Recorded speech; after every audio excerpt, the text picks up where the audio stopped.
The survey drone was small, no bigger than a human automobile, and it had been drifting through the western spiral arm of the galaxy for over 300 years without finding anything interesting. But, on this particular cycle, as it passed through an unremarkable yellow star system, its sensors lit up with something that made its ancient processors hum with purpose. Radio noise, lots of it, pouring out from the third planet like steam from a boiling pot. It flagged the discovery and sent a compressed data packet back to the Bureau of Primitive Reclamation, which sat in a massive orbital station above the Concord capital world. And within 6 hours, a file was opened, a designation was assigned, and the planet known to its inhabitants as Earth received its official galactic name, Gravel 7. Director Thys Voron reviewed the file during her morning briefing, her multifaceted insectoid eyes scanning the data with the same bored efficiency she brought to every new discovery. She had processed over 40 harvest operations in her career, and each one followed the same pattern. Find a primitive world, strip its resources, relocate or dispose of the population, and move on to the next. Gravel 7 would be no different. Class 2 pre-warp civilization, she read aloud to her staff, her mandibles clicking softly between words. Carbon-based bipedal species, moderate intelligence, no faster-than-light capability, no planetary shields, no orbital defense network. Standard harvest protocol applies. No one in the room questioned her. No one ever did. The Valith Concord had been doing this for thousands of years, and the law was clear. Any species that had not achieved faster-than-light travel was classified as unclaimed, and unclaimed meant available, and available meant the Concord could do whatever it wanted with them. It was not cruelty in their eyes. It was simply the way the galaxy worked. The strong claimed, the weak were claimed, and that was the natural order of things. Sub-Commander Rethick received his assignment 3 days later aboard his flagship, the Burning Resolve, and he could not have been more pleased. He was a tall reptilian officer, with deep green scales and a mouth full of teeth that he enjoyed showing to anyone who looked at him. He had led 6 harvest operations before this one, and each had been easier than the last. 2,400 warships for one primitive world, he said to his second officer, a thin amphibian named Kreth, and he laughed so hard his tail slammed against the command chair. This is not a battle. This is a parade. Kreth nodded nervously, because that was all Kreth ever did around Rethick. The fleet began assembling near the Korath Nebula, 2 relay jumps from Earth's solar system, and the operation was given a timeline of 40 standard rotations before departure. It was treated with all the urgency of a supply run, which is to say, almost none at all.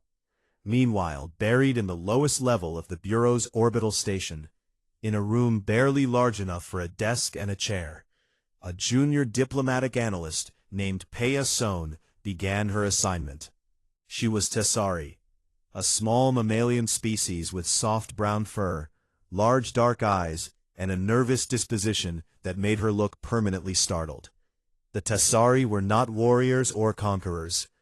They had joined the Concord centuries ago because refusing to join was not an option, and they had survived by being quiet, obedient, and useful in exactly the ways no one else wanted to be. Peya's job was simple: review the radio transmissions from Gravel 7, confirm that the species was primitive, check a box on a form, and send the form to Director Voron. It was the kind of task that existed only because bureaucracy demanded it, and everyone knew the outcome before the work even began. She started with the easy signals: television broadcasts, music, weather reports, emergency frequencies, and she cataloged each one with careful precision, not because anyone would read her notes, but because Peya was the kind of person who did things properly, even when no one was watching. The species on Gravel 7 called themselves humans, and Peya found them fascinating in the way one might find a particularly clever insect fascinating before someone stepped on it. They made art and war in equal measure. They built towers and then knocked them down. They sang songs about love while inventing new ways to kill each other. They were a contradiction wrapped in skin, and Peia felt a small, quiet sadness knowing what was coming for them.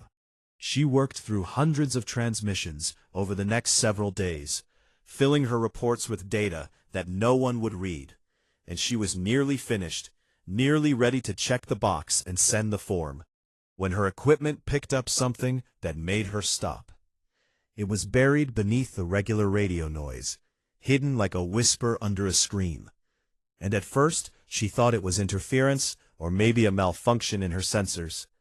But when she isolated the signal, her large dark eyes went wide, and her fur stood on end from the base of her neck all the way down her spine. The signal was not radio. It was quantum encrypted, dense and structured, and broadcasting on a frequency that Peia recognized immediately, because it was a frequency that Concord used exclusively for military-grade secure communications. No Class II species should have been able to produce such a signal.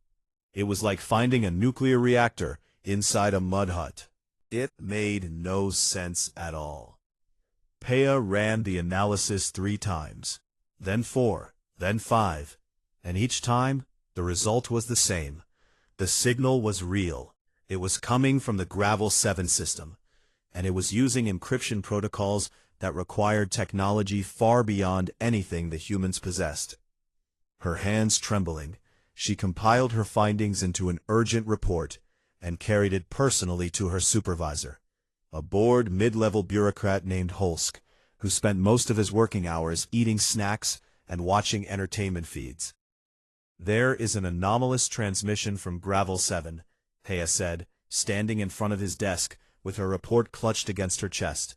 "It is broadcasting on a Concord military frequency using quantum encryption, and I believe it requires immediate investigation." Holsk looked at her the way one might look at a child who claimed to have seen a monster under the bed, with tired patience and zero concern. "Transmitters," he said, not even bothering to take the report from her hands. "It is background noise, probably a reflection off their star's magnetic field, or some other natural phenomenon. File it and move on. The fleet departs in 32 rotations, and I need your final confirmation report on my desk before then." Peia stood there for a moment, waiting for him to say something more, but he had already turned back to his entertainment feed, and she understood that this conversation was over. She went back to her small room and sat at her desk and filed the report exactly as she had been told. She checked the box, she sent the form, and she confirmed that Gravel 7 was a standard Class II primitive world suitable for harvest. But she did not stop thinking about that signal. She could not stop thinking about that signal. Because deep in her gut, in that place where instinct lived and logic could not reach, Peia Sohn felt something she had never felt before in her quiet and obedient life. She felt certain that something terrible was about to happen, and she felt equally certain that she was the only person in the entire Concord who cared enough to wonder what it was. And so, after her shift ended, and the lights in the station dimmed to simulate nightfall, she went back to her desk, opened her equipment, and began to dig deeper into the signal from Earth. Not because anyone asked her to, not because it was her job, but because sometimes the smallest person in the room is the only one paying attention. And sometimes that makes all the difference. Peia did not sleep for 3 days. She sat in her tiny room aboard the Bureau's orbital station, with the lights turned low, and her equipment humming, and her eyes burning from staring at wave patterns and encryption layers for so many hours that her vision blurred, and her hands shook from too much stimulant tea and not enough food. But she could not stop, because every time she peeled back another layer of the signal, she found something that made her fur stand on end all over again. The first thing she discovered was that the signal was not coming from the surface of Earth. She had assumed it was.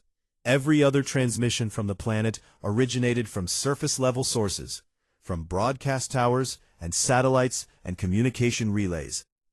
But this signal came from deep underground, far deeper than any human structure could reach, buried beneath miles of rock and ocean and sediment, in a place where nothing built by human hands had any right to exist. The second thing she discovered was that the signal was old. Not old in the way that a building or a city might be old in the way that mountains are old, in the way that continents are old. When she analyzed the quantum decay patterns in the encryption, the numbers that came back made her sit perfectly still for a very long time. The signal had been broadcasting for at least 65 million years, quietly and patiently, sending its message into the void long before the first human had ever drawn breath. The third thing she discovered was the thing that truly terrified her. She cross-referenced the signal's quantum signature against the Concorde's military archives, a database of every known encryption protocol used by every civilization the Concorde had ever encountered or studied. And the system returned a match that was flagged with more security warnings than Peya had ever seen on a single file. The encryption protocol belonged to the Karath Dominion. Peya's hands went cold, and she pulled them away from her console as if it had burned her. Every child in the Concorde knew the name Karath, though most thought of them as legend rather than history. The Karath Dominion had existed over 70 million years ago, and they had been so far beyond every other civilization in the galaxy that the word advanced did not even begin to describe them. They had not simply traveled between stars. They had moved them.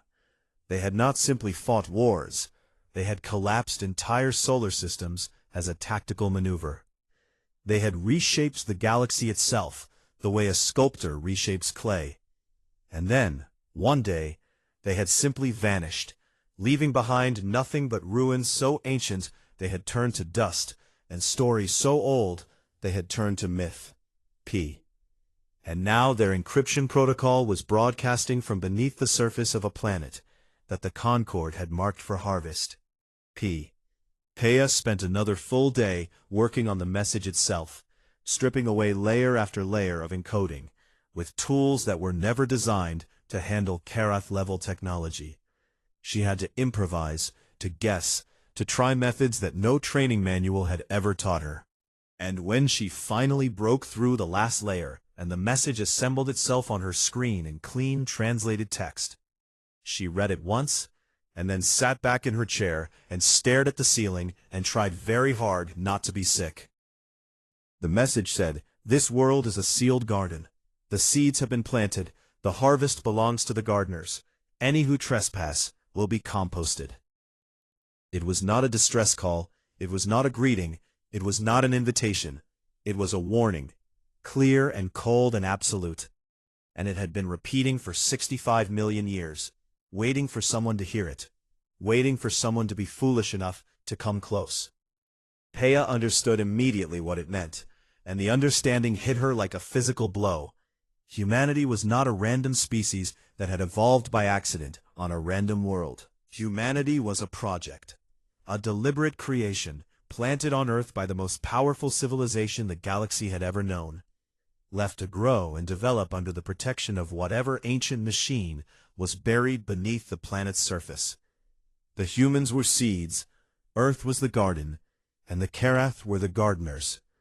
And the Concorde had just sent 2,400 warships to rip those seeds out of the ground. Peya grabbed her report, all of it, every scan, every analysis, every decoded fragment, and ran through the station's corridors to Director Voron's office. She did not wait for permission to enter. She did not follow protocol. She burst through the door and placed the data on the director's desk, and said, "You need to read this right now, because if that fleet reaches Earth, I believe something terrible will happen to all of us." She looked at it carefully, and Peya could see the moment when the director understood what she was seeing, because her compound eyes shifted color the way they always did when she experienced strong emotion. But what happened next was not what Peya expected. Voron did not sound an alarm. She did not contact the fleet. She did not call the Elder Council. Instead, she looked at Peia with an expression that was not fear, but cold, calculated anger, and she said, "Do you have any idea what you have done? I have identified a critical threat to the reclamation fleet and to the Concorde itself," Peia said, her voice shaking, but her words firm. "You have created a political crisis," Voron replied, and her voice was like ice. "This operation was approved by the Bureau, funded by the Treasury, and endorsed by 14 member species who have already committed resources. Canceling it now would embarrass every official involved, including me, and I will not allow my career to be destroyed because a junior analyst found a strange signal and decided to play xenoarchaeologist. But the Karath have been dead for 70 million years, Voron said. Their machines are dust, their warnings are empty. This signal is an artifact, nothing more, and you will file it as such, and you will never speak of it again.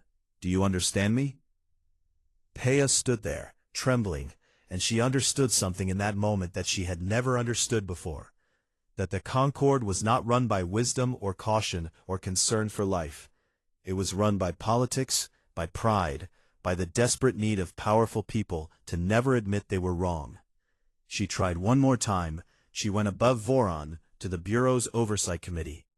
But her security clearance was too low to request an emergency session. She tried to contact the Elder Council directly, but junior analysts did not have that privilege.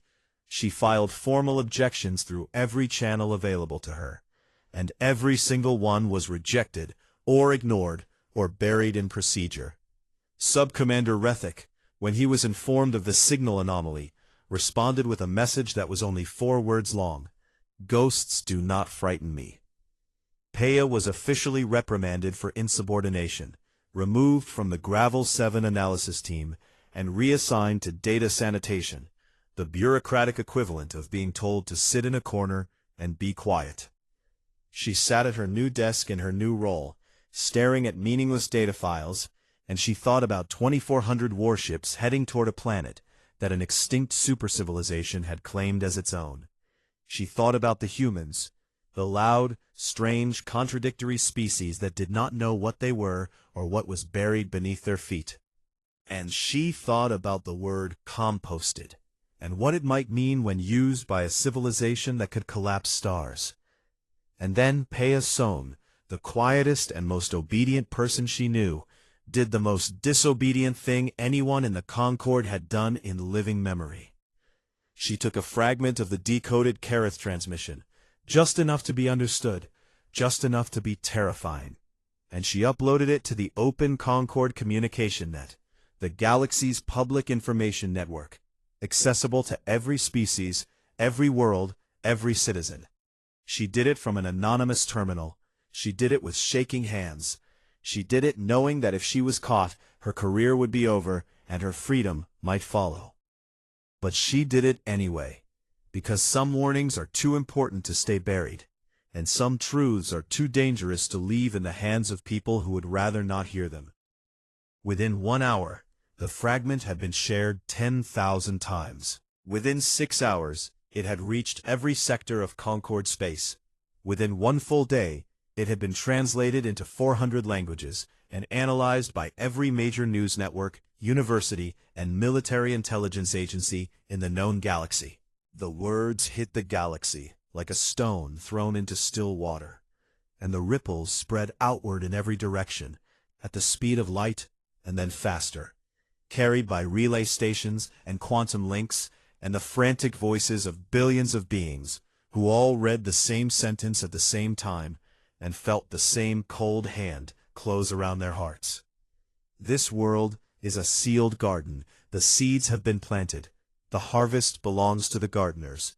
Any who trespass will be composted. For the first 12 hours, most people did not believe it. The Concorde communication net was full of hoaxes and conspiracy theories and wild claims, and a message supposedly from an extinct civilization that had been dead for 70 million years seemed like exactly the kind of thing someone would fabricate for attention. But then the xenoarchaeologists weighed in. And then the military cryptographers confirmed the quantum signature. And then the historians pulled up every fragment of Karath records that still existed. And one by one the voices of doubt went quiet, because the evidence was overwhelming and undeniable. The signal was real. It was Karath, and it was coming from the planet the Concorde had just sent a fleet to harvest. The phrase, "the seeds have been planted," became the most analyzed sentence in Concorde history. Within 2 days, over 3,000 academic papers were published about those 5 words alone.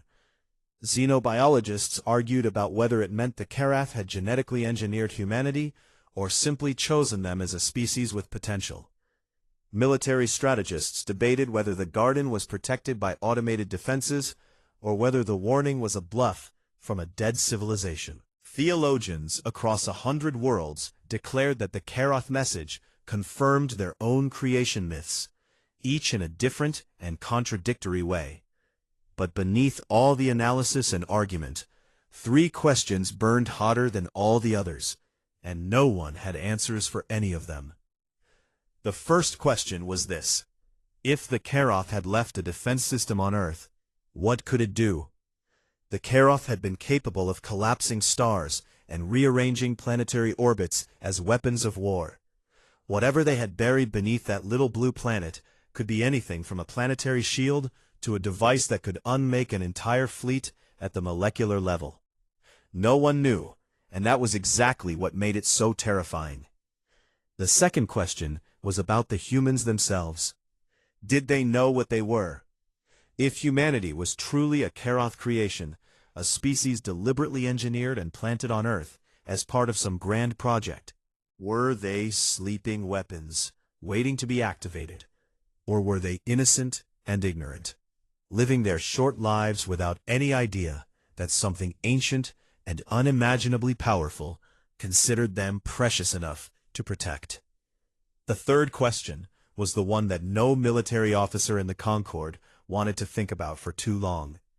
What did the word "composted" mean in Karath military doctrine? The few surviving fragments of Karath tactical records suggested that the Karath did not simply destroy their enemies. They broke them down to their component atoms and recycled the raw material back into the ecosystems of their protected worlds. They turned warships into soil nutrients and soldiers into trace minerals. They did not waste anything, not even their enemies. The Concorde had sent 2,400 warships toward a world where they might be converted into fertilizer. Reactions split across the galaxy like a crack in glass, and every faction responded according to its nature. The elder races, the ancient civilizations that sat at the top of the Concorde's hierarchy and had the longest memories, demanded an immediate halt to the harvest operation. The Varathi, the oldest of the elder races, issued a statement through their ambassador that was uncharacteristically blunt. "We remember the Karath. We remember what it felt like to be small in their shadow. We will not provoke whatever they left behind." The military expansionists, led by officers like Rethik and their political allies, pushed back hard. They argued that the Karath had been extinct for 70 million years, and that no machine, no matter how advanced, could function for that long without degrading into uselessness. They called the panic a cowardly overreaction, and said that retreating from a primitive world because of an ancient recording would make the Concorde look weak to its rivals, especially the Dranathi hegemony, which was always watching for signs of Concorde vulnerability. If we turn back now, Rethik broadcast to his fleet, in a message that was quickly leaked to the public, then every minor power and border species will see that the mighty Concorde can be scared away by a ghost story. I did not rise to this rank to be frightened by the whispers of the dead. The civilian populations were the hardest hit. On hundreds of worlds, ordinary people watched the news feeds and felt a fear they could not fully explain. Not fear of the Karath, who were long gone, but fear of the unknown, fear of what might be lurking beneath the surface of a planet they had never heard of before today. Worlds near Earth's sector of the galaxy began evacuating. Trade routes shifted overnight, as merchant ships refused to travel through any system within 10 light-years of Gravel 7. The galactic economy, which depended on predictable shipping lanes, began to wobble. Director Voron, who had dismissed the signal and reprimanded the analyst who found it, watched her carefully constructed career begin to collapse in real time. Every newsfeed in the Concord was asking the same question: who authorized the harvest of a Karath legacy world, and why was the warning ignored? Voron, sensing the political winds, reversed course with stunning speed. She gave a public statement expressing deep concern and calling for maximum caution, as if she had not personally buried the very evidence that could have prevented this crisis. Peasone watched the chaos from her data sanitation desk and felt a complicated mixture of vindication and terror. She had wanted people to listen, and now they were listening, but the fleet was still moving and no one had the authority to stop it, because the military faction had the legal right to continue operations until the Elder Council formally voted to recall them. And the Elder Council, ancient and slow and bound by 10,000 years of procedure, could not organize an emergency vote in time. The debate in the council chambers was furious. The Vorathi demanded recall. The military faction demanded the council stay out of operational matters. Smaller species, the Tessari among them, said nothing, because smaller species had learned long ago that speaking up in council sessions only drew unwanted attention. And while the galaxy argued, the fleet crossed the second relay point and entered the final approach corridor to Earth's solar system. Rethik stood on the bridge of the burning resolve and watched the stars streak past and felt nothing but confidence. He had read the reports, he had seen the decoded message, and he had decided, with the absolute certainty of a man who had never been seriously challenged in his life, that the Karath warning was a relic, a scarecrow left in a field to frighten birds, nothing more. "When we take that planet," he told his officers, "and when we find whatever Karath artifact is buried under its surface, we will not destroy it, we will study it, we will claim it. And whoever controls Karath technology will control the next 10,000 years of galactic history. This is not just a harvest operation anymore. This is an opportunity, and I intend to seize it." His officers cheered, because that was what officers did when their commander spoke with certainty, even when certainty was the most dangerous thing in the room. Far away, on the other side of the galaxy, Peya received a message on her personal terminal from an anonymous source within the Elder Council. It said only this: "You were right. We are sorry. We cannot stop him in time."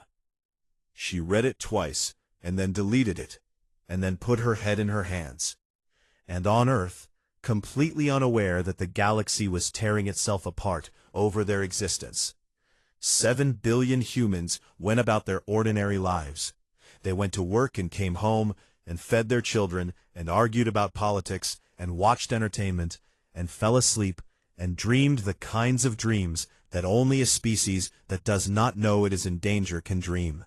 But deep beneath the Pacific Ocean, in a place no human instrument had ever reached, something vast and ancient stirred. Sensors that had been dormant since before the dinosaurs walked the Earth detected the approaching fleet, and circuits that had been patient for 65 million years began to warm, and a system that had been sleeping woke up, not all at once, but slowly, carefully, the way a guardian wakes when it hears footsteps outside the door.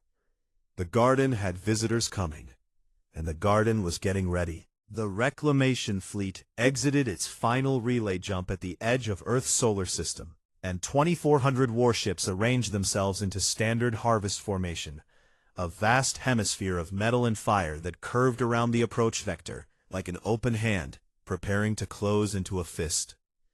Sub-Commander Rethik stood at the center of his bridge aboard the burning Resolve, his green scales gleaming under the tactical lights, his teeth bared in what might have been a smile or a threat, or both. He looked at the small blue planet on his view screen and felt the kind of satisfaction that only comes to those who believe they are about to make history. "It is even smaller than the file suggested," he said to Kreth, who stood trembling at the sensor station. "Begin the standard broadcast." The reclamation ultimatum was transmitted on every frequency the fleet could produce, a formal declaration that the planet designated Gravel 7 was now under Concord authority, that its inhabitants were to cease all resistance and prepare for relocation, and that failure to comply would result in immediate pacification through orbital bombardment. On Earth, the signal was received by every radio telescope, every satellite dish, every communication system on the planet simultaneously. And for one long and terrible moment, the entire human race heard the same message at the same time. The world erupted. Governments scrambled. Military forces mobilized. The United Nations held an emergency session that lasted 9 minutes before dissolving into shouting. And across every continent, ordinary people looked up at the sky and felt a fear so deep and so ancient that it had no name. The fear of the hunted, the fear of the small creature that looks up and sees the shadow of a predator falling over it. But alongside the fear, there was something else, something that burned hot and bright and stubborn in the human chest, something that had been there since the first human picked up a rock and decided to fight back against a world that was trying to kill them. Fury. Every nation on Earth launched everything it had. Nuclear missiles streaked upward from silos on 6 continents. Fighter jets scrambled from carriers and air bases. Even civilian vessels, cargo ships and pleasure craft, and anything else that could reach the upper atmosphere, rose toward the sky in a desperate and hopeless gesture of defiance. The missiles reached the fleet and detonated against the shields of the nearest warships, and Rethik watched the impacts on his tactical display the way one might watch raindrops hitting a window, with mild interest and complete unconcern. "Their weapons are nuclear," his weapons officer reported. "Primitive fission and fusion devices. Our shields are not even registering them as threats." "Brave little animals," Rethik said, and there was genuine amusement in his voice. "They know they cannot win, and they fight anyway. I almost admire them. Begin the first bombardment wave. Kinetic rods, standard pattern, target their largest population centers. We will give them 1 hour to reconsider before the second wave." The order went out, and along the forward line of the fleet, massive ships opened their bombardment bays and released the first salvo. Hundreds of kinetic rods, each one a solid tungsten cylinder the size of a building, designed to fall from orbit and strike the surface with enough force to flatten a city. They needed no explosives. Their speed alone was the weapon. And as they began their descent toward Earth, glowing white-hot from atmospheric friction, they looked like falling stars, beautiful and terrible and final. And then the planet answered. It did not answer with weapons or shields or any technology that the fleet's sensors could identify. It answered with something far older and far stranger, a sound, or rather a vibration, that came from deep beneath the Pacific Ocean, from a place so far below the surface that no human had ever reached it, from a machine that had been waiting in the dark and the silence and the crushing pressure for 65 million patient years. The ocean boiled. A circle of water 300 miles across rose and then parted like a curtain being drawn back, and from beneath the exposed seabed, something enormous began to unfold. It was not a weapon in any shape the Concord recognized.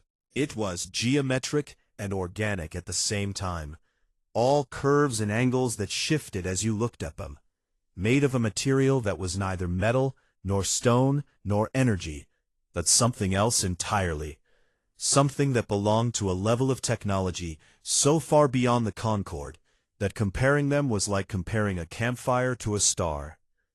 The Kareth device rose from the ocean floor like a flower opening at dawn, miles across and still growing, and it broadcast a single tone on every frequency simultaneously, a sound that every ship in the fleet received, that every relay station in the Concorde picked up, that echoed across the entire galaxy like a bell being struck in a silent cathedral. And then it spoke, and its voice was calm and precise and utterly without emotion, the voice of a machine that had been designed to do one thing and had been waiting a very long time to do it. Garden breach detected, Gardner protocol engaged, threat assessment, minor, response, proportional. Rethik had exactly 2 seconds to process those words before his ship stopped obeying him. Every system aboard the Burning Resolve, navigation, weapons, shields, life support, communications, even the lights, went dead for 1 heartbeat and then came back online, but they were no longer his. The controls did not respond to his commands. The screens displayed data in a language no one on the bridge could read. The ship was still functioning, still powered, still intact, but it belonged to something else now. Across the fleet, the same thing happened to every single vessel at the same instant. 2,400 warships, the pride of the Concorde military, the most powerful harvest fleet ever assembled, all of them taken, all of them silenced, all of them claimed by a technology so advanced that it did not need to fire a single shot. Rethik screamed orders into dead consoles. He slammed his fists against panels that did not react. He turned to his officers and saw the same blank terror on every face. The terror of soldiers who have suddenly realized that they are not the predators in this encounter. The fleet began to move, not under Rethik's command, but under the command of the Karath device. The ships turned slowly and gently, with a courtesy that was almost mocking, and arranged themselves in a neat line facing away from Earth, like toys placed back on a shelf by a parent who is not angry, merely disappointed. The kinetic rods, hundreds of them, already falling toward Earth's cities, already glowing with the heat of atmospheric entry, stopped. They did not explode, and they did not simply halt in midair. They came apart, silently and completely, disassembled at the atomic level by invisible hands that picked them apart the way a child might pick apart a dandelion. And the atoms, all those trillions of tungsten atoms that had been shaped into instruments of death, were redistributed into Earth's upper atmosphere as trace minerals, iron, zinc, magnesium, nutrients that would drift slowly down over weeks and months, and enrich the soil, and feed the plants, and make the garden just a little bit healthier than it had been before. The fleet had been composted, partially. Their weapons had been taken apart and turned into fertilizer. The message could not have been clearer. Then the device broadcast a second transmission, and this one was not addressed to the fleet, but to the Concorde itself. To every relay station, every communication network, every listening post in the known galaxy. The garden is healthy, the seeds are maturing. Estimated time to gardener inheritance, variable. Do not return until invited. Next breach will not receive a proportional response. The last 5 words hung in the silence like a blade. Next breach will not receive a proportional response. This time, the response had been gentle. The fleet was intact. The crews were alive. The ships were merely humiliated, not destroyed. But the message was unmistakable. This was mercy, and mercy has a limit. And whoever came next would discover exactly where that limit was. The Karath device held the fleet in place for exactly 1 standard hour, long enough for every sensor in the fleet to record everything, long enough for every crew member to understand what had happened, long enough for Rethik to stand on his useless bridge and feel something he had never felt before in his decorated career. The absolute and total certainty that he was small. Then the device released them. Navigation systems came back online, but only on a course plotted away from Earth. The fleet could leave, but it could not fight, and it could not return. Rethik gave the order to withdraw, because there was nothing else to give. As the fleet limped away from Earth's solar system, the Karath device began to retract. It folded back into itself, layer by layer, curve by curve, sinking beneath the ocean floor as the water rushed in to fill the space it left behind. Within an hour, the Pacific was calm again, and the seismic readings went quiet, and the only evidence that anything had happened was a slight increase in mineral content in the upper atmosphere that scientists would puzzle over for years. On Earth, 7 billion humans stared at the sky and tried to understand what they had just witnessed. They had seen the fleet arrive, and they had launched their weapons, and they had watched those weapons fail. And then they had seen something rise from their own ocean and do what their entire combined military could not. It had stopped the invasion without killing a single being on either side. They did not know what the Karath were. They did not know about the Concord or the Harvest List or the signal that Peya had decoded. All they knew was that something ancient and powerful had been sleeping beneath their world, and it had woken up to protect them, and now it had gone back to sleep. The question that gripped every government, every scientist, every ordinary person sitting in their home looking up at the stars was simple and enormous and impossible to ignore. What are we? And what are we becoming? 6 months passed, and the galaxy was not the same. The Valith Concord, which had stood as the supreme authority of the Orion Arm for over 9,000 years, was shaking from its foundations to its highest towers. The military faction that had pushed for the harvest of Earth had collapsed almost overnight, its leaders scrambling to distance themselves from the disaster, its supporters suddenly unable to remember ever endorsing the operation. Sub-Commander Rethick was brought before a military tribunal and stripped of his rank, and when he stood in the tribunal chamber and tried to defend his actions, the judges would not even look at him, not because they were angry, but because they were afraid. And Rethick reminded them of how close they had all come to something none of them could control. Director Thys Voran resigned from the Bureau of Primitive Reclamation in a brief ceremony that no one attended. She cleared her office in silence and left the orbital station on a private transport, and was never seen in public life again. Those who had worked with her said she was not ashamed of what she had done, but terrified of what had almost happened because of it, and that the difference between those two feelings kept her awake at night. The Elder Council, after weeks of emergency sessions and furious debate, issued a formal reclassification of Earth. The planet previously designated Gravel 7 was removed from the Harvest List and placed in a new category that had to be invented specifically for this situation. Absolute Exclusion Zone, Karath Legacy Site. No Concord vessel was to approach within 2 light-years of Earth's sun. No communication was to be directed at the planet. No surveillance probes were to be deployed. Humanity was to be left completely and entirely alone.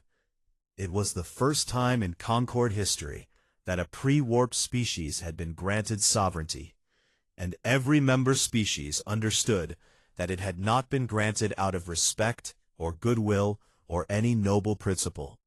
It had been granted out of fear, pure, honest, bone-deep fear of what slept beneath that little blue world and what it might do if it was disturbed again. But fear, Peyason reflected as she read the reclassification order from her new office, has a strange way of looking exactly like respect if you squint hard enough. Peya's life had changed beyond recognition. The junior analyst who had been reprimanded and reassigned to data sanitation was now the most sought-after intelligence expert in the Concord. Every news network wanted to interview her, every university wanted to hire her, and every military intelligence agency wanted to recruit her. She turned them all down, and instead accepted a newly created position, Concord Observer, for the Earth Exclusion Zone, which meant she sat in a small ship at the edge of the 2 light-year boundary and watched and listened and tried to understand. She was the only person in the Concord whose job was to pay attention to humanity, and she took that job seriously because she knew better than anyone that the galaxy's future might depend on what happened next on that protected world. And what happened next was extraordinary. The knowledge that alien civilizations existed, that a fleet had come to harvest their world, and that something ancient had risen to protect them, changed humanity in ways that no one, not even Peya, could have predicted. The old divisions that had defined human history for centuries did not vanish overnight. But they shrank. They dimmed. They became less important in the face of a truth so large that it made every border and every grudge and every political argument seem small. Wars slowed. Not because humans suddenly became peaceful, but because the energy that had been spent on fighting each other was redirected outward, toward the sky, toward the questions that now consumed every mind on the planet. What are we? Who made us? Why were we chosen? And what comes next? Space programs that had been struggling for funding were suddenly given everything they asked for and more. Governments that had competed with each other in secrecy began sharing data openly because the stakes were too high and the questions were too big for any single nation to answer alone. Scientists and engineers and dreamers who had spent their careers being told that space exploration was a luxury suddenly found themselves treated as the most important people on Earth. And then the humans found the primer.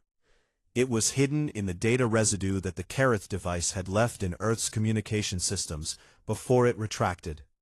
A series of encoded files embedded in the planet's satellite network, placed there deliberately by the ancient machine during its brief activation. At first, no one recognized it for what it was, but a team of mathematicians and linguists working in a joint international laboratory cracked the first layer of encoding and discovered that it was not random data, but a structured curriculum, a set of lessons, organized in a specific order, each one building on the one before it. The first lessons were simple, mathematical principles that humanity already understood, arranged in a way that confirmed the encoding method and established a common language. But as the team worked deeper, the lessons became more complex, more advanced, more breathtaking. There were principles of physics that human science had only theorized about. There were engineering concepts that solved problems humanity had struggled with for decades. And beyond those, visible, but still locked behind encoding, that required mastery of the earlier lessons to unlock, there were subjects that made even the most brilliant human minds dizzy with possibility. Faster-than-light theory, quantum energy manipulation, gravitational architecture, and things that did not yet have names in any human language. The Karath had not just protected humanity.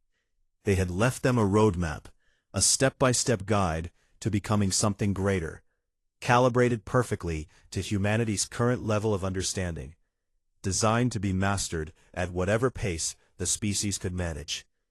It was the most extraordinary gift any civilization had ever given to another, and it was also, Peya realized with a chill, a test, because a species that could master this curriculum would not just be advanced. They would be powerful beyond imagination, and power without wisdom was a danger to everyone.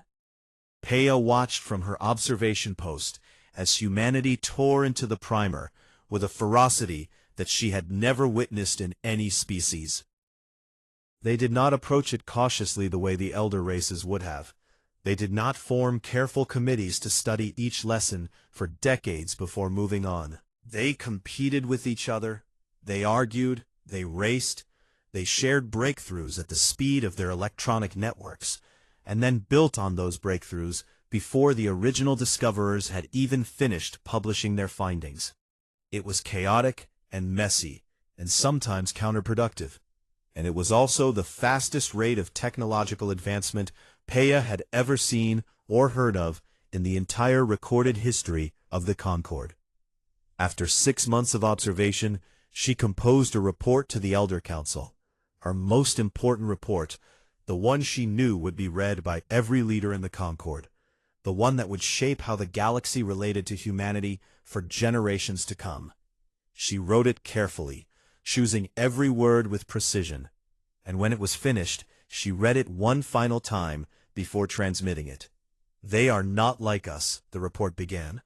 We achieved space travel over millennia of slow and cautious advancement, building each step on centuries of careful study. Humanity has been given a roadmap, and they are running. They argue and compete and push each other forward with a ferocity I have never observed in any species in the Concord's records. They do not study the primer the way scholars study a text. They devour it the way fire devours fuel. They are not maturing, they are igniting. I believe the Careth knew exactly what they were planting. I believe they chose this species not despite its chaos, but because of it. The Careth did not need a successor that would carefully preserve their legacy. They needed a successor that would surpass it. And they found exactly the kind of species that refuses to stop, that refuses to accept limits, that looks at the impossible and treats it as a personal challenge. I recommend that the Concord begin diplomatic preparations immediately. Not because it is wise, not because it is safe, but because by the time humanity reaches us, and they will reach us, sooner than any projection suggests, I want them to remember that at least one person in the Concord tried to speak for them when no one else would. The Elder Council received her report in a session that lasted 4 hours and produced no official response.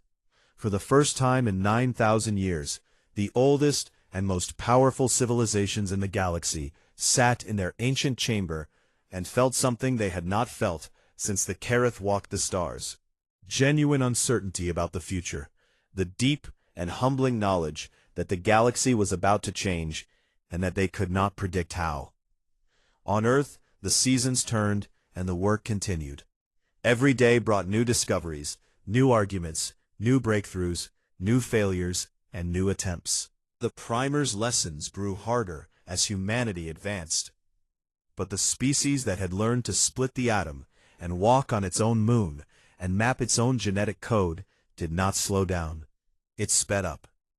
And on a beach somewhere on the western coast of a small continent, on a warm evening when the stars were bright and the waves were gentle, a child sat on the sand and looked up at the sky.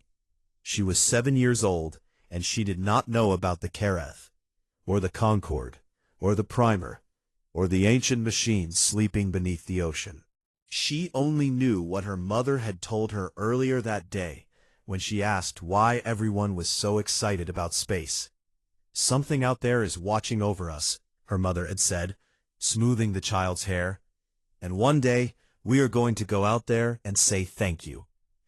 The child looked at the stars and smiled, and the stars looked back, silent and vast, and full of civilizations that were watching and waiting and wondering what humanity would become. And deep beneath the Pacific, miles below the surface, beneath rock and water and 65 million years of silence, the Careth device rested in the dark, and monitored its garden, and ran its calculations, and measured the progress of its seeds. They were growing faster than projected. And if a machine could be said to feel such a thing, its circuits and code and quantum processes could experience something like satisfaction, then the ancient guardian of Earth allowed itself a single, quiet moment of something very close to pride. The seeds were maturing, the garden was thriving, and the harvest, when it finally came, would belong to humanity alone.